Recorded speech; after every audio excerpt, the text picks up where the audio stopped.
Καλησπέρα σε όλες και όλους σας.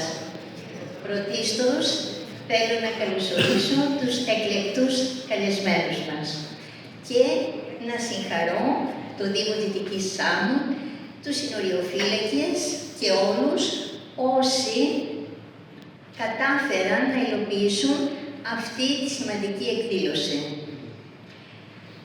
40 χρόνια στην πρωτοβάθμια εκπαίδευση, κύριε Ραχοβίτσα, και τώρα ως Αντιπεριφερειάρχης Παιδείας Ανάπτυξης πρώτης προϊόντων Βορείου Αιγαίου, δίδαξαν τα παιδιά μου, αλλά και τα άλλα παιδιά, τα οποία θεωρούσα ως παιδιά μου, με τη σκληρή αγάπη.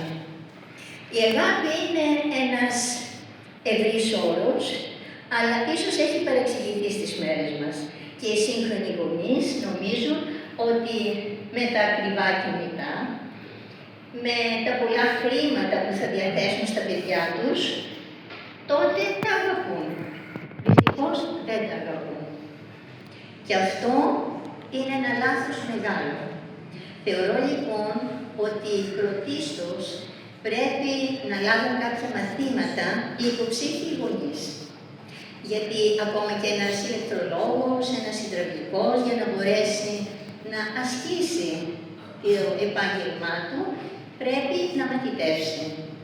Οι σχολές γονέων πρέπει να αρχίσουν να επαναλειτουργούν και βεβαίως οι εκπαιδευτικοί πρέπει να είναι εκπαιδευτικοί με τον όρο του δασκάλου.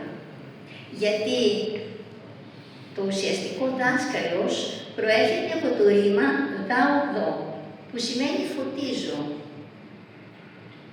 Από εκεί και πέρα λοιπόν τα παιδιά δεν χρειάζονται ούτε ψυχολόγους, ούτε αστυνομία, ούτε τίποτα.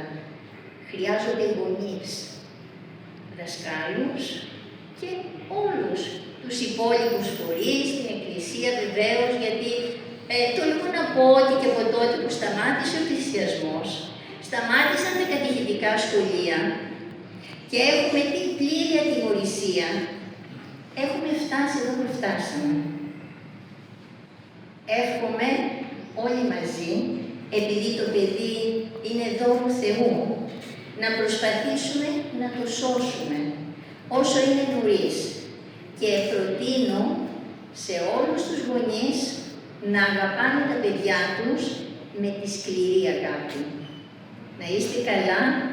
Ένα θερμό χειροκρότημα για όλες και όλους εσάς που σήμερα